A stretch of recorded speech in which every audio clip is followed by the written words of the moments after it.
Assalamualaikum warahmatullahi wabarakatuh.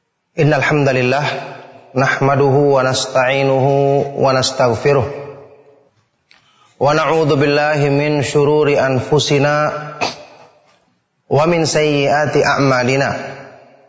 May yahdihillahu fala mudhillalah wa may yudlil fala hadiyalah. Wa asyhadu an la ilaha illallah wahdahu la syarikalah. Wa asyhadu anna Muhammadan abduhu wa rasuluh sallallahu alaihi wa ala alihi wa ashabihi wa man tabi'ahum bi ihsanin ila yaumiddin, amma ba'du. Alhamdulillah, ma'asyiral muslimin, ma'asyiral ikhwa wal akhwat fid din, kaum muslimin, para pemerhati Roja TV dan Radio Roja dimanapun Anda berada. Alhamdulillah, kita bersyukur kepada Allah Subhanahu wa ta'ala atas semua limpahan nikmatnya, atas semua kebaikan-kebaikan yang dilimpahkannya kepada kita, utamanya kebaikan dalam urusan agama kita, dalam perbaikan iman kita, utamanya kebaikan dalam hal kita selalu diingatkan untuk menjaga agama kita, sesuatu yang paling berharga yang kita miliki dalam kehidupan di dunia ini. Semoga Allah Subhanahu wa ta'ala senantiasa menjaga kita dalam kebaikan ini sampai di akhir hayat kita. Ma'asyiral muslimin rahimakumullah, introspeksilah diri Anda. Siapapun kita butuh untuk selalu mengintrospeksi diri. Alhamdulillah, seperti yang Anda ketahui, ya, seperti yang antum semua ketahui, saat ini sedang diadakan daurah syariah di Pondok Pesantren Imam Bukhari, sebagaimana juga yang diadakan di tempat yang lain seperti di Terawas maupun di tempat yang lain yang dihadiri oleh para ulama Ahlus Sunnah dari Madinah maupun dari tempat-tempat yang lain. Tujuannya adalah tidak lain juga dalam rangka introspeksi diri.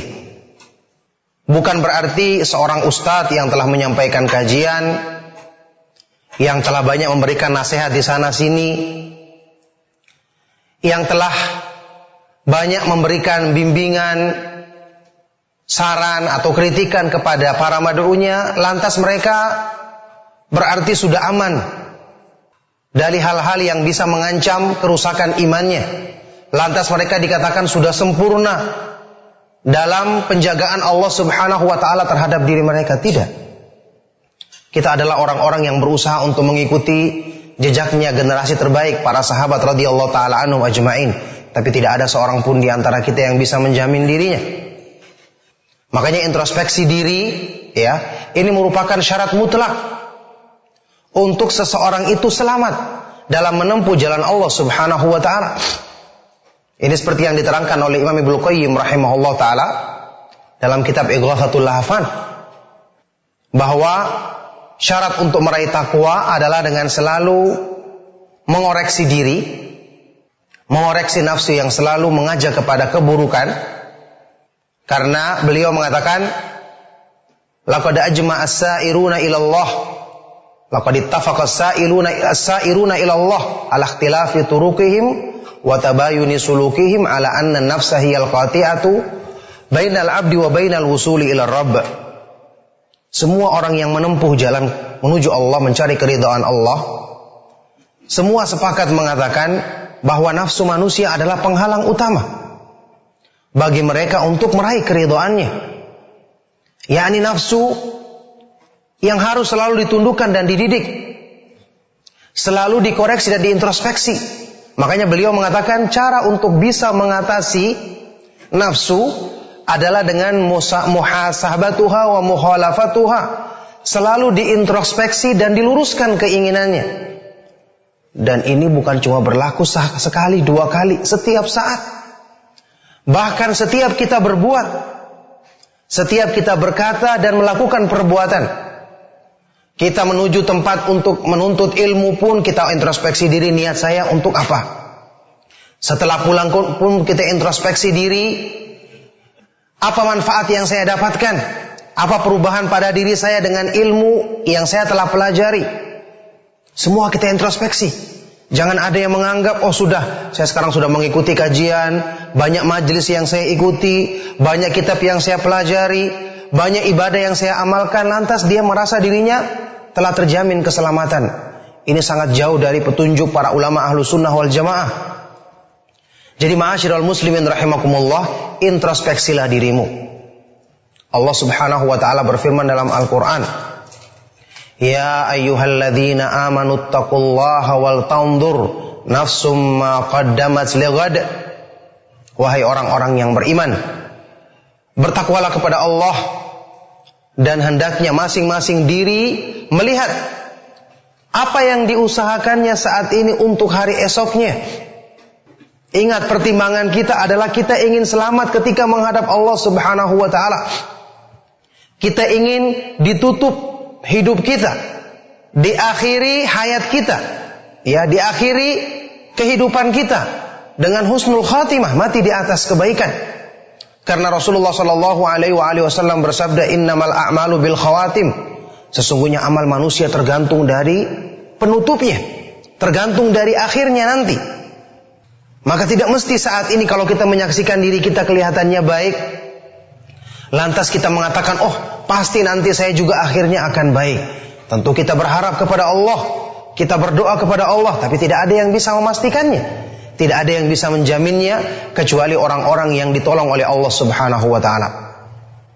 Makanya ma'asyiral muslimin, para pemerhati Roja TV dan Radio Roja rahimakumullah, ketika sahabat yang mulia Umar ibn Khattab radhiyallahu ta'ala anhu dalam sebuah athar yang sahih pernah mengatakan, hasibu anfusakum qabla an tuhasabu, wazinu anfusakum qabla an tuzanu, fa innahu ahwanu alaikum fil hisabi ghadan an tuhasibu anfusakumul yawm wa tazayyanu lil ardil akbar yauma idzin tu'raduna la takhfa minkum khafiyah. Hisablah dirimu, timbang-timbanglah dirimu, introspeksilah, koreksilah dirimu sebelum nanti kamu akan dihisab besok pada hari kiamat. Timbang-timbanglah amalmu saat ini. Coba nilai keikhlasannya. Nilai apakah sudah benar-benar lepas dari hal-hal yang merusaknya. Saat ini timbang-timbang amalmu sebelum besok kamu amalmu ditimbang pada hari kiamat. Karena sesungguhnya akan memudahkan bagimu dengan menimbang amalmu saat ini, ya, akan memudahkan bagimu untuk menghadapi hari perhitungan amal pada hari kiamat nanti. Wa tazayyanu lil ardil akbar, dan siapkanlah dirimu untuk menghadapi hari besar yang pada waktu itu semua amal ditampakkan di hadapan Allah. Allah Subhanahu wa taala berfirman, yauma idzin tu'raduna la takhfa minkum khafiyah. Pada hari kiamat kalian semua akan dihadapkan di hadapan Allah, diperiksa amalmu. Semua yang tersimpan dalam hati akan diungkap, akan tersingkap di hadapan Allah Subhanahu wa ta'ala, dan tidak ada satupun yang tersembunyi dari penglihatannya, tidak ada satupun yang samar di hadapannya. Ma'asyiral muslimin rahimakumullah, ini yang menjadikan kita khawatir. Ingat, penyimpangan yang terjadi dalam batin seseorang ini yang akan bisa jadi tersembunyi, tidak terasa, kemudian menjadi kerusakan besar yang akibatnya akan muncul pada saat-saat yang menentukan. Ini juga sudah sering ya kita dengarkan penjelasannya insyaallah, bahwa di antara sebab yang menjadikan seseorang itu mendapatkan su'ul khatimah, mati di atas keburukan, naudzubillahi min dzalik, dicabut iman darinya pada saat-saat dia membutuhkan keteguhan iman, adalah karena ada penyimpangan yang tersembunyi dalam batinnya, naudzubillahi min dzalik, yang kemudian dibiarkan, tidak dikoreksi, tidak dibenahi, tidak diluruskan. Ini makna sabda Rasulullah sallallahu alaihi wasallam dalam salah satu riwayat yang sahih, riwayat Imam Bukhari, innar rajula la ya'malu bi amali ahlil jannati fima yabdu linnas wa huwa min ahlin nar. Sesungguhnya ada seseorang yang mengamalkan amalan penduduk surga, melakukan amal kebaikan berdasarkan yang tampak di mata manusia, padahal dia termasuk penduduk neraka. Naudzubillahi min dzalik. Berdasarkan yang tampak di mata manusia. Alangkah banyaknya orang yang merasa bangga dengan apa yang ditampakkannya. Alangkah banyaknya orang yang merasa cukup dengan zahir yang dikerjakannya. Tapi apakah orang itu mengamalkannya dengan ikhlas? Apakah benar-benar disertai rasa takut dan berharap kepada Allah? Apakah riya, sum'ah, pamer atau ingin didengar amalnya? Niatnya duniawi, sudah yakin dia lepas dari keinginan dalam hatinya? Ini merupakan pertanyaan besar yang menjadikan kita takut. Ya, kalau orang-orang soleh sebelum kita takut, apa yang menjadikan orang yang belum tentu soleh seperti kita tidak merasa takut? Na'udzubillah min dzalik. Ketika para sahabat Nabi SAW, seperti yang disebutkan oleh tabi'in yang mulia Ibnu Abi Mulaikah rahimahullah taala dalam yang dinukil dalam Sahih Bukhari, beliau mengatakan, adraktu 30 min ashabi Rasulillah sallallahu alaihi wasallam kulluhum yakhafun nifaq ala nafsi. Aku pernah menjumpai sekitar 30 orang sahabat Nabi sallallahu alaihi wasallam yang masing-masing mengkhawatirkan ada kemunafikan dalam diri mereka. Sahabat sangat jauh dari kemunafikan, tidak mungkin. Al-Quran yang merekomendasikan mereka, Rasulullah sallallahu alaihi wasallam yang memuji mereka. Kenapa mereka takut dengan kemunafikan? Ini justru menunjukkan iman yang benar. Orang yang mengetahui buruknya sesuatu, mengetahui kelemahan manusia, mengetahui iman yang mudah berubah, hati yang lemah, mudah berbolak-balik, harusnya dia semakin takut kepada Allah Subhanahu wa taala. Ketakutan ini yang menjadikan dia selalu mengintrospeksi diri, selalu berlindung kepada Allah dari keburukan. Ketakutan ini yang menjadikan dia selalu bersandar, takut dan berharap hanya kepada Allah, bukan bersandar kepada dirinya sendiri. Karena ini merupakan sebab kebinasaan. Wala takilni ila nafsi tarfata ainin, kata Rasulullah SAW dalam doa beliau, ya Allah, janganlah engkau menjadikan aku bersandar kepada diriku sendiri meskipun cuma sekejap mata. Sampai seorang sahabat yang mulia, Hudzaifah ibn Yaman radhiyallahu taala anhu, disebutkan pernah 2 orang tabi'in datang ingin mengenal beliau karena sahabat Nabi SAW mulia. 2 tabi'in ini bertanya, anta sahibu Rasulillah SAW? Apakah engkau sahabat Rasulullah SAW? Kepada Hudzaifah ibn Yaman, sahabat dekatnya Rasulullah SAW.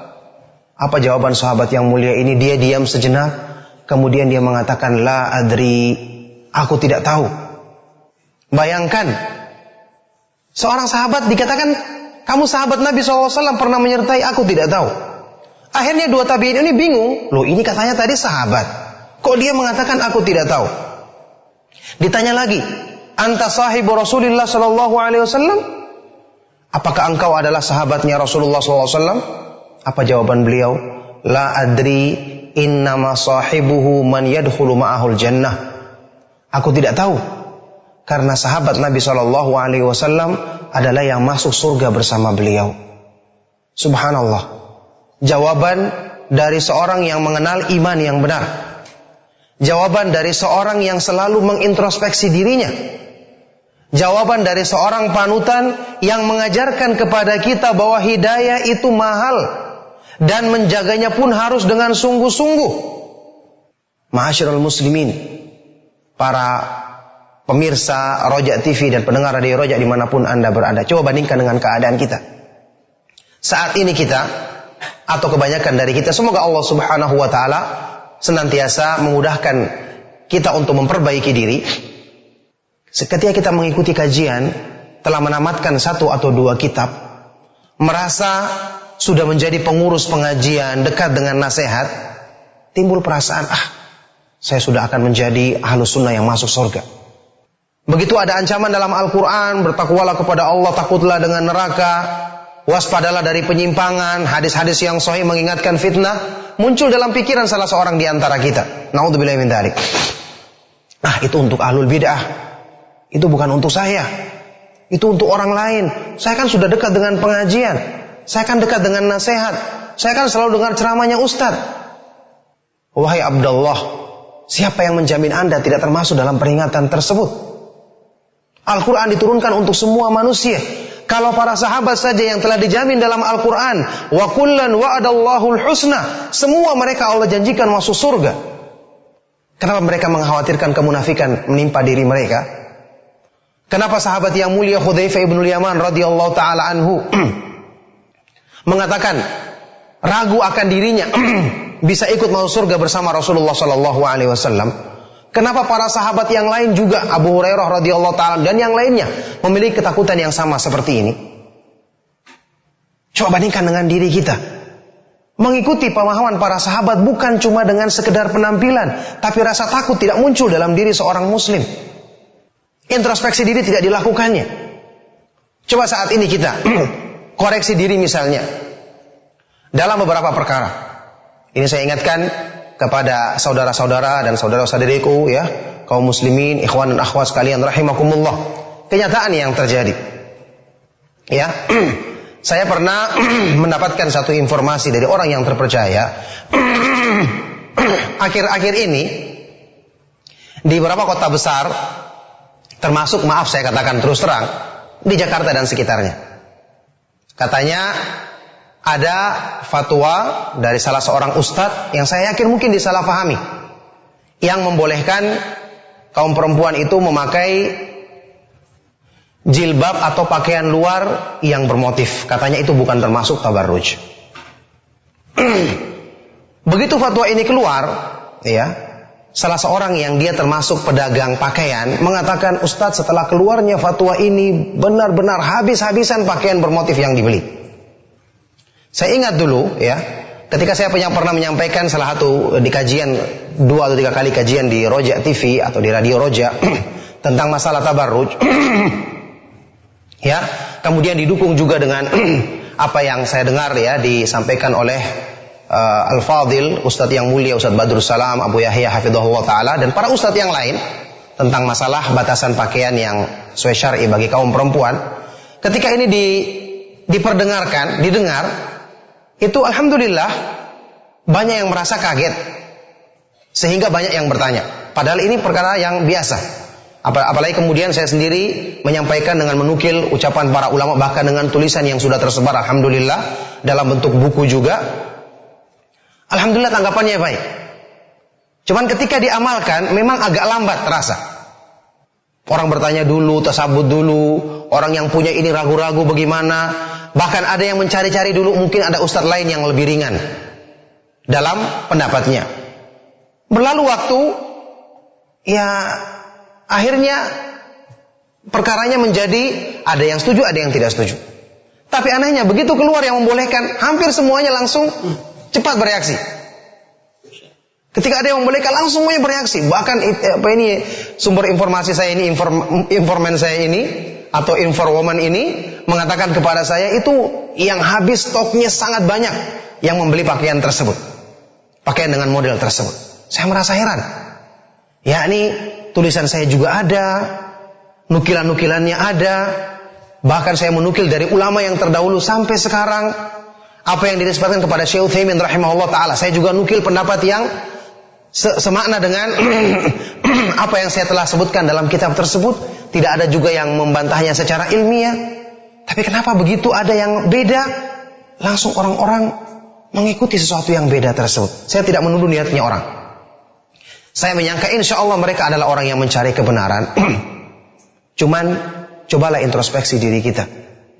Ketika Allah Subhanahu wa taala berfirman dalam Al-Qur'an, "Falyahdharil ladzina yukhalifuna an amrihi an tusibahum fitnatun aw yusibahum adzabun alim." Hendaknya orang-orang yang menyelisih perintah Rasulullah sallallahu alaihi wasallam merasa takut dan waspada terhadap dirinya akan ditimpa fitnah atau ditimpa azab yang pedih. Imam Ahmad bin Hanbal rahimahullah ta'ala ketika menafsirkan ayat ini mengatakan, atadri mal fitnah? Apakah kamu tahu apa itu fitnah? Fitnah di sini maksudnya adalah kesyirikan atau az-zaik, penyimpangan dalam hati. Kalau seorang menyelisih perintah Rasulullah sallallahu alaihi wasallam, mengikuti hawa nafsunya, maka dia khawatirkan akan Allah masukkan penyimpangan dalam hatinya, sehingga dengan itu dia dipalingkan dari keimanan, maka dia akan binasa. Coba lihat sahabat yang mulia Abu Bakar As-Siddiq radhiyallahu taala anhu dalam hadis yang sahih riwayat Abu Daud. Kisah ketika baru beliau menjadi khalifah. Ketika Rasulullah sallallahu alaihi wasallam sebelum meninggal dunia telah membentuk pasukan untuk berjihad di jalan Allah yang isinya adalah sebagian besar sahabat senior. Bayangkan ketika itu, ya, sangat dibutuhkan karena kondisi Madinah yang kacau, banyak orang-orang yang murtad, kabilah-kabilah yang mengumumkan ingin meninggalkan Islam. Abu Bakar As-Siddiq baru menjadi khalifah, tentu sangat butuh para sahabat ini untuk paling tidak menenangkan suasana di Madinah. Tapi pasukan ini telah dibentuk oleh Rasulullah SAW. Dengan pemimpin yang kita ketahui bersama adalah sahabat yang mulia Usama bin Zaid radhiyallahu taala anhu.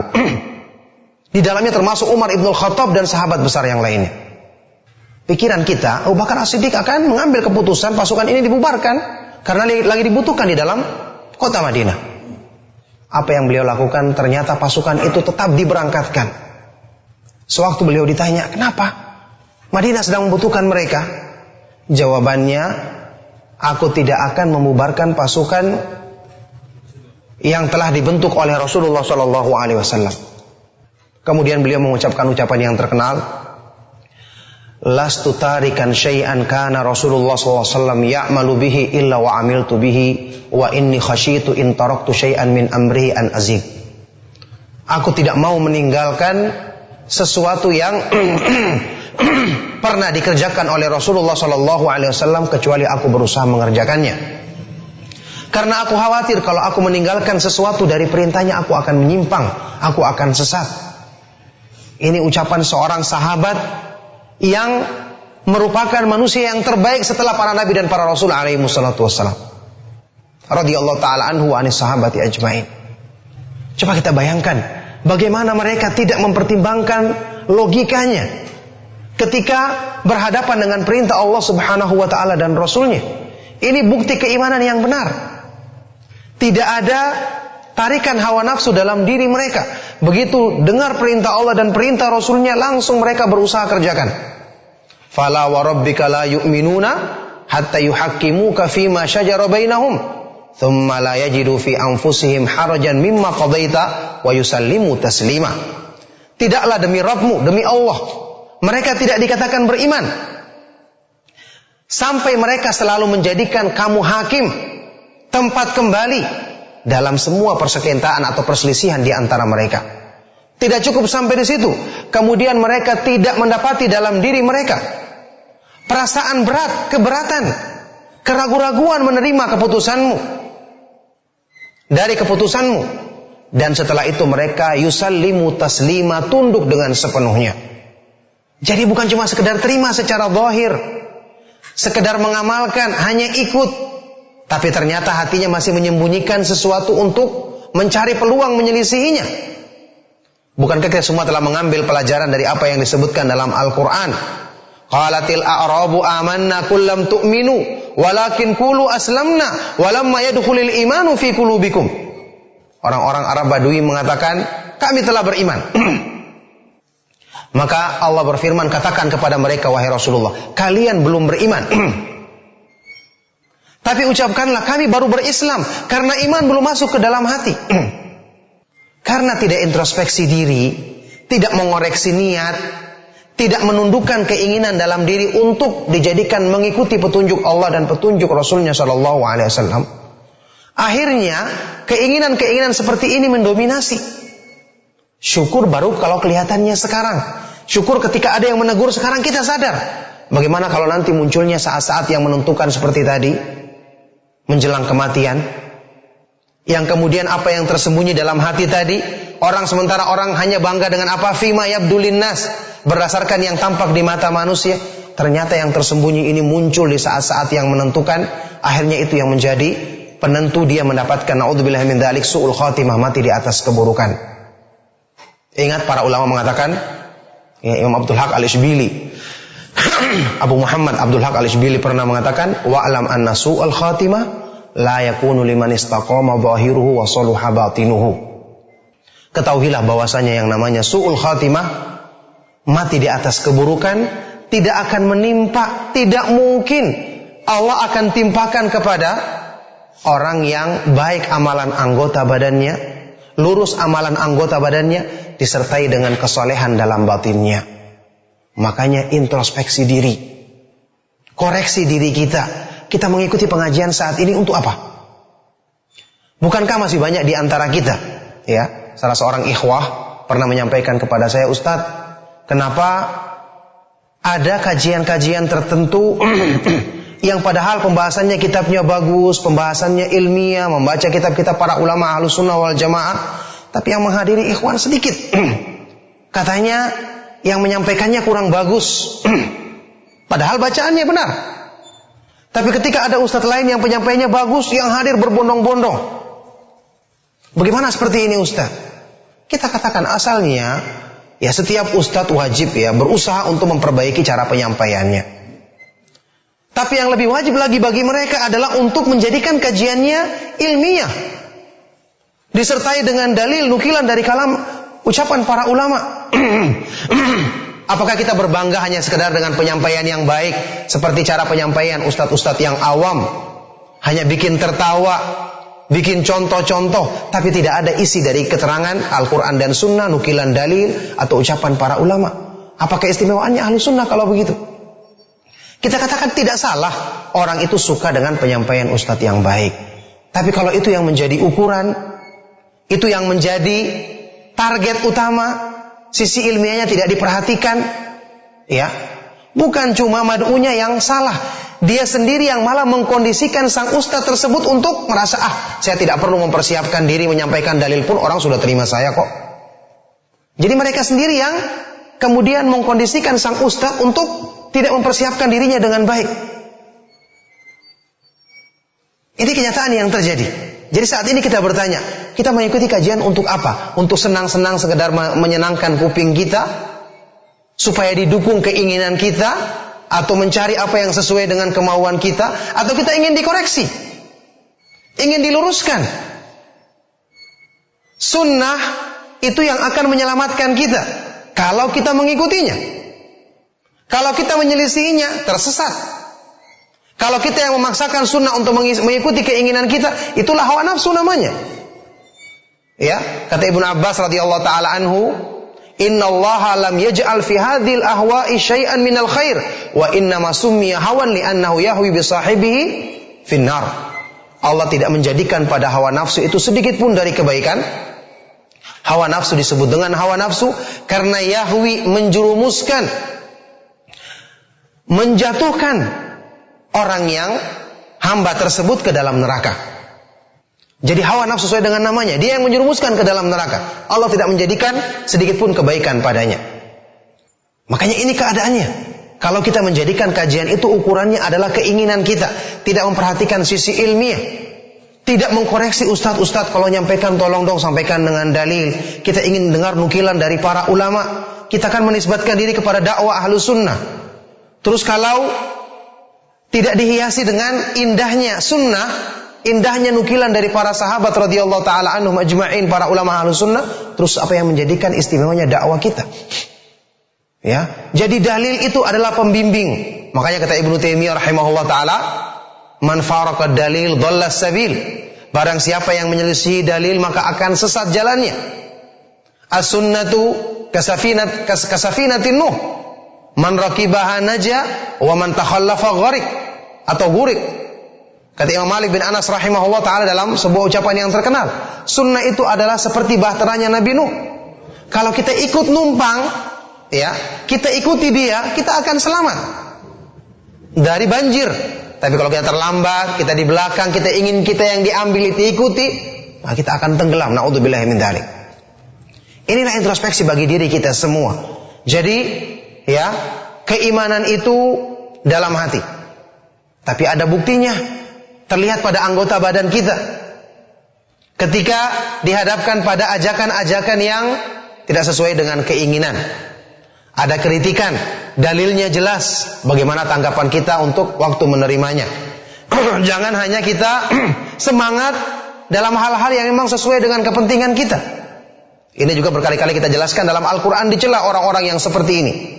Wa minan nasi may ya'budullaha ala harfin fa in asabahu khairun itma'anna bihi wa in asabathu fitnatun inqalaba ala wajhihi khasirad dunya wal akhirata dzalika huwal khusranul mubin. Dan di antara manusia ada orang-orang yang beribadah kepada Allah dengan berdiri di tepi. Kata para ulama artinya dia masuk Islam itu lihat-lihat dulu. cari yang sesuai kepentingannya. Kalau dia mendapatkan kebaikan, dukungan terhadap keinginan, ambisinya, dia pun tenang mengikuti Islam. Tapi kalau ditimpa keburukan, maka dia pun berpaling meninggalkan Islam. Orang ini disebutkan khasirad dunya wal akhirata. Dia rugi dunia akhirat, dan itulah kerugian yang nyata. Na'udzubillahi min dzalik. Makanya jangan sampai hawa nafsu ini mendominasi seseorang sehingga akan menjadikan sebab kebinasaannya, menjadi sebab rusak hatinya, yang dengan sebab itu dia akan mendapatkan su'ul khatimah, mati di atas keburukan. Na'udzubillahi min dzalik. Oleh karena itulah ma'asyiral muslimin, ma'asyiral ikhwah wal akhwat fid din, para pemerhati Roja TV dan Radio Roja dimanapun Anda berada, sekali lagi nasihat, introspeksi diri itu syarat mutlak untuk meraih ketakwaan dan kebaikan. Ingat, kalau kita sepakati menundukkan hawa nafsu ini merupakan ciri-ciri orang yang bertakwa, syarat masuk surga. Wa amma man khafa maqama rabbih wa nahan nafsa 'anil hawa. Adapun orang-orang yang takut dengan kebesaran Allah dan selalu menahan nafsu dari memperturutkan keinginannya, fa innal jannata hiyal ma'wa, maka Allah jadikan surga sebagai tempat kembalinya. Salah seorang ulama salaf mengatakan, intaha safarut talibin ila dhafari bi ahwaihim, akan berakhir perjalanannya orang-orang yang mencari ridho Allah ketika mereka telah berhasil menundukkan hawa nafsu mereka di jalan Allah. Kalau demikian keadaannya, maka ketahuilah introspeksi diri, selalu mengoreksi keinginan nafsu, ini merupakan sebab utama untuk bisa menundukkan nafsu, mencegahnya dari keinginan yang buruk, yang ini merupakan syarat untuk meraih takwa, syarat untuk masuk ke dalam surga dengan taufik dari Allah Subhanahu wa taala.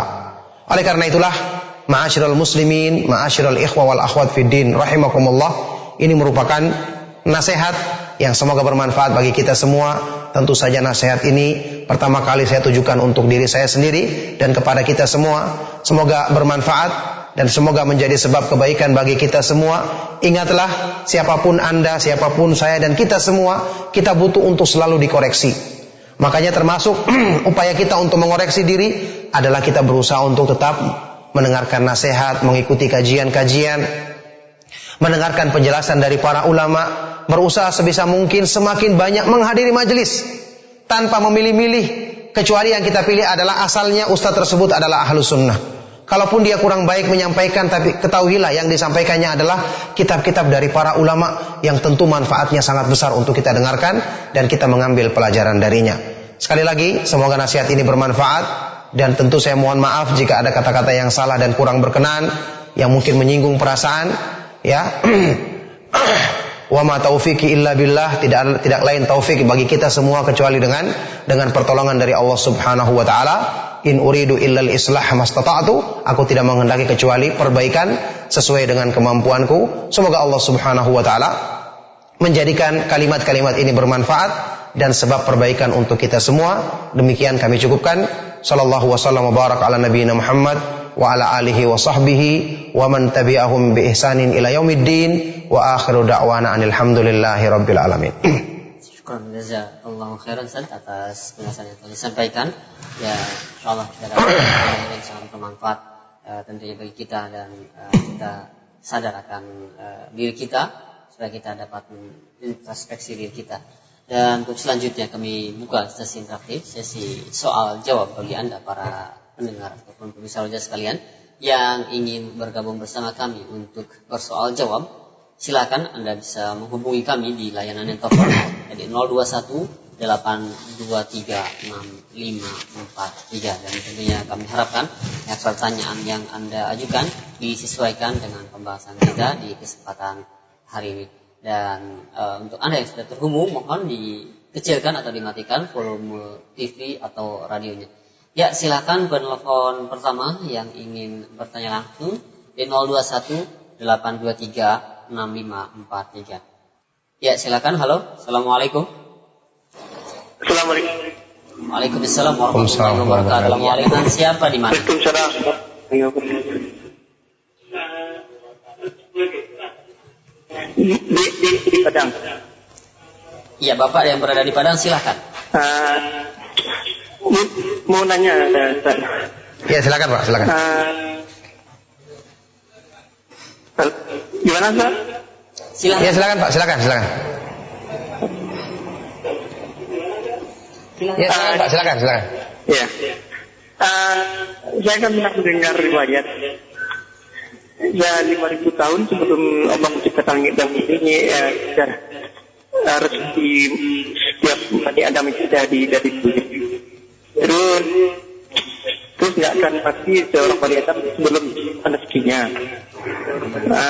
Terus bagaimana perbandingan dengan yang Allah akan memberikan rezeki bagi orang yang contohnya menyambut silaturahmi, terus yang beramal soleh.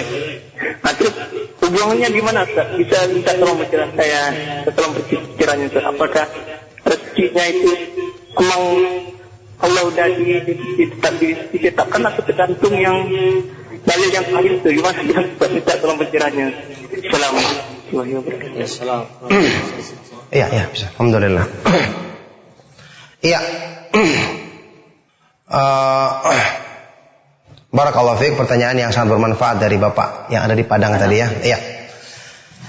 Dari pertanyaan ini ada dua hal yang ingin saya jawab ya dari pertanyaan ini. Yang pertama, pertanyaan intinya apa yang Bapak katakan tadi itu maknanya disebutkan misalnya dalam hadis riwayat Imam Muslim, Rasulullah SAW bersabda, "Kataballahu maqadiral khalaiqi qabla yakhluqas samawati wal ard bi 50 alf sanah." Allah telah menetapkan ketentuan takdir setiap makhluknya sebelum menciptakan langit-langit dan bumi selama 50.000 tahun. Ya, dan hadis yang semakna dengannya atau ayat-ayat Al-Quran yang menunjukkan makna tersebut. Jadi ketentuan, rezeki, ajal, semua yang berlaku pada diri manusia di alam semesta ini, bahkan semua makhluk telah dituliskan oleh Allah Subhanahu wa taala, dan ini merupakan salah satu kewajiban kita ya. Bahkan perkara yang merupakan landasan Islam yang besar, yaitu iman kepada takdir Allah Subhanahu wa taala, karena Allah Maha Kuasa atas segala sesuatu. Tidak ada sesuatu pun yang terjadi di dalam alam semesta yang diciptakannya kecuali dengan kehendaknya, kecuali dengan ketentuan takdirnya. Sekarang bagaimana dengan ayat-ayat atau hadis-hadis yang menyebutkan tentang manusia itu berusaha kemudian diberikan padanya hasil dari usahanya, mengusaha mencari rezeki, diberikan rezeki, dan seterusnya? Jawabannya tidak ada yang bertentangan. Karena ayat-ayat atau hadis-hadis yang menjelaskan tentang takdir itu adalah berita yang wajib kita benarkan.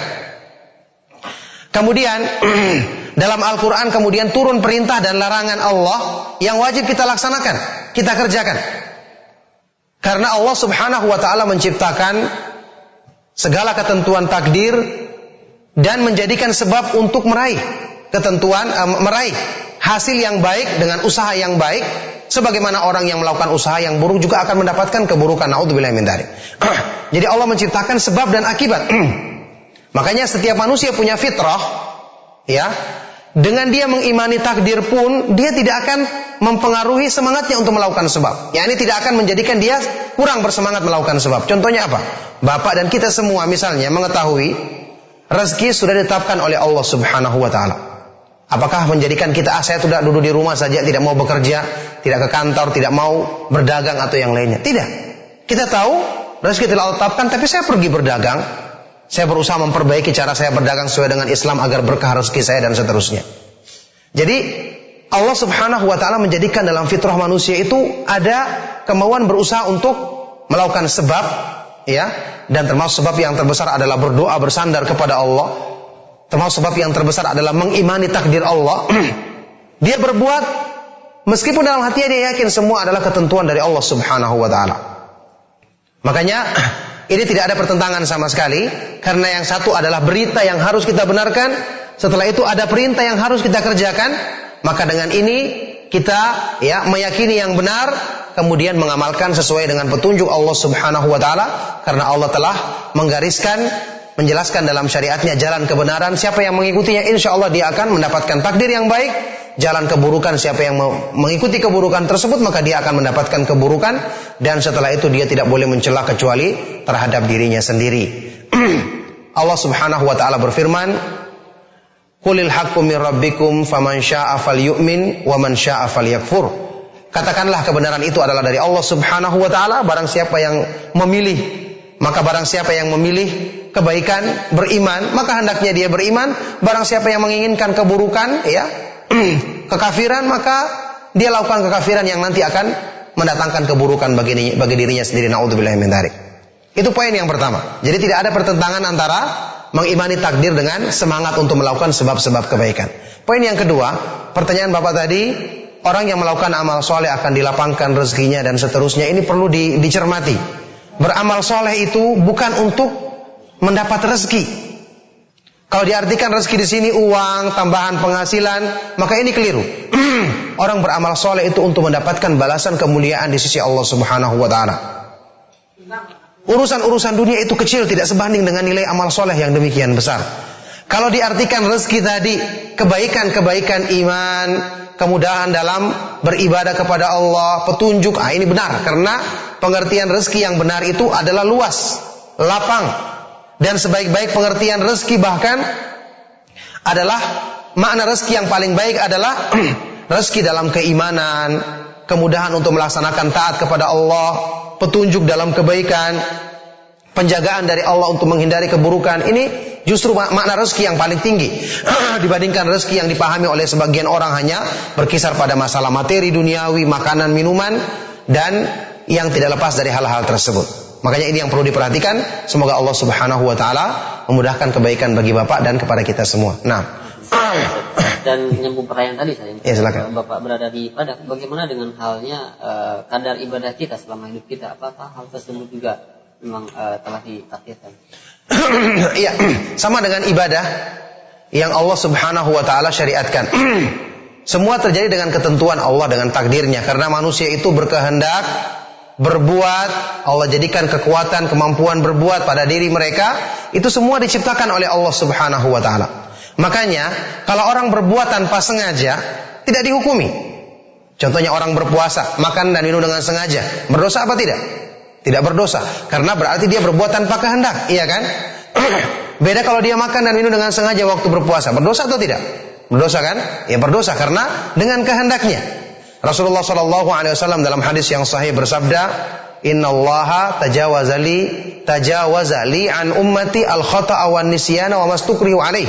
Sesungguhnya Allah Subhanahu wa Ta'ala mengampuni dosa-dosa yang dilakukan oleh umatku, kesalahan-kesalahan mereka dalam hal yang dilakukan karena al-khata', ketidaksengajaan, wan nisyan, kelupaan, dan apa yang mereka dipaksa melakukannya karena terjadi tanpa kehendak mereka.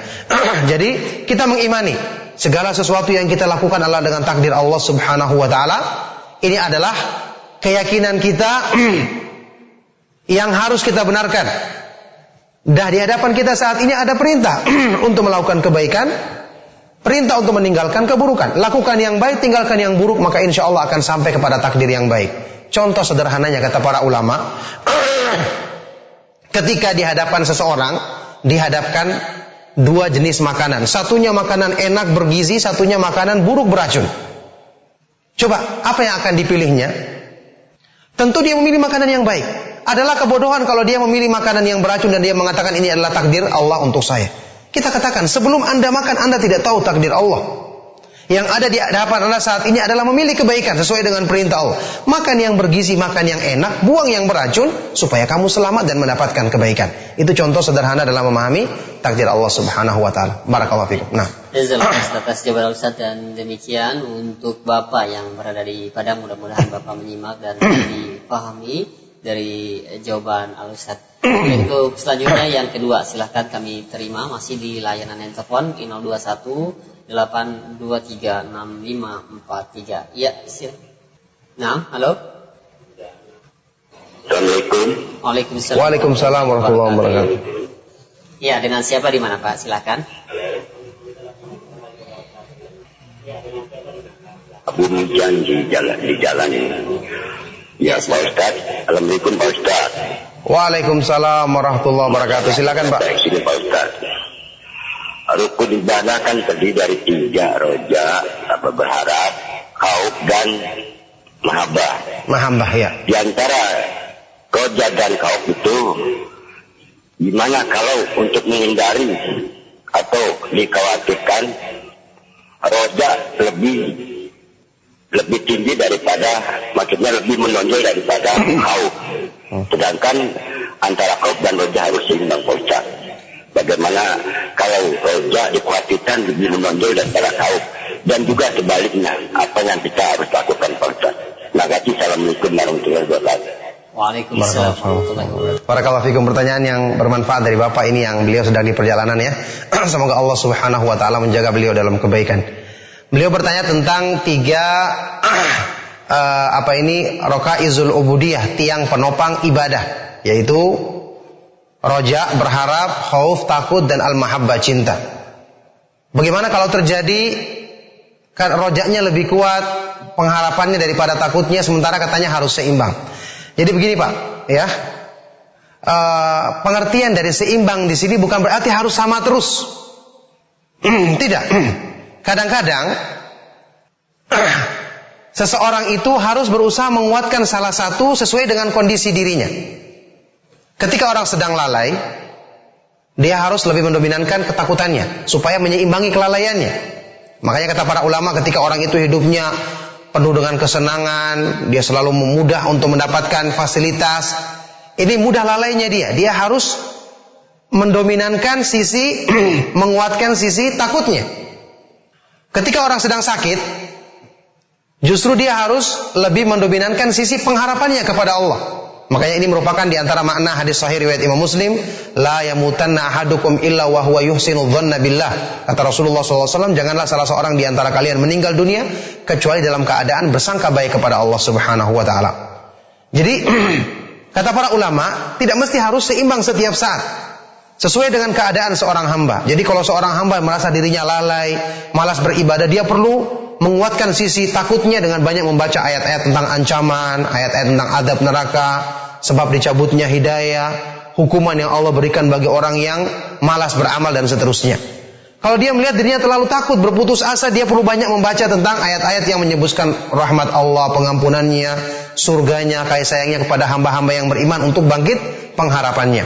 Yang jelas ya Bapak dan yang lainnya, para pemerhati Roja TV maupun Radio Roja rahimakumullah, kalau kita belajar akidah yang benar, kita kenal dengan benar kandungan dari nama-nama dan sifat-sifat Allah, secara keseluruhan kita pelajari, maka semua hal-hal ini, bahkan semua amal-amal ibadah, amal-amal hati yang besar lainnya, bukan cuma roja, takut, berharap, ikhlas juga, khusyuk juga, tawakal juga, itu akan tumbuh dengan benar kalau belajarnya benar. Kalau kita selalu introspeksi diri, kita belajar benar, ya, pahami nama-nama dan sifat-sifat Allah Subhanahu wa taala yang membangkitkan takut dengan benar, yang membangkitkan pengharapan dengan benar, membangkitkan rasa cinta, memudahkan ikhlas, kita belajar dengan benar, maka ini akan tumbuh dengan benar. Kesalahan terjadi adalah kalau salah belajarnya, salah pemahamannya, tidak mengintrospeksi diri, tidak berdoa kepada Allah Subhanahu wa taala. Maka semoga Allah Subhanahu wa taala senantiasa memperbaiki diri kita lahir dan batin. Nah, ya, jazakallahu khairan atas jawaban Ustaz. Demikian untuk Bapak yang berada di perjalanan, ya tetap berhati-hati untuk Bapak dan semoga selamat sampai tujuan. Dan selanjutnya yang ketiga masih kami terima dan nampaknya sudah ada yang menunggu di line telepon. Silahkan. Iya, halo, assalamualaikum. Assalamualaikum. Waalaikumsalam warahmatullahi wabarakatuh. Silakan Ibu. Siapa di mana Ibu? Saya mau tanya,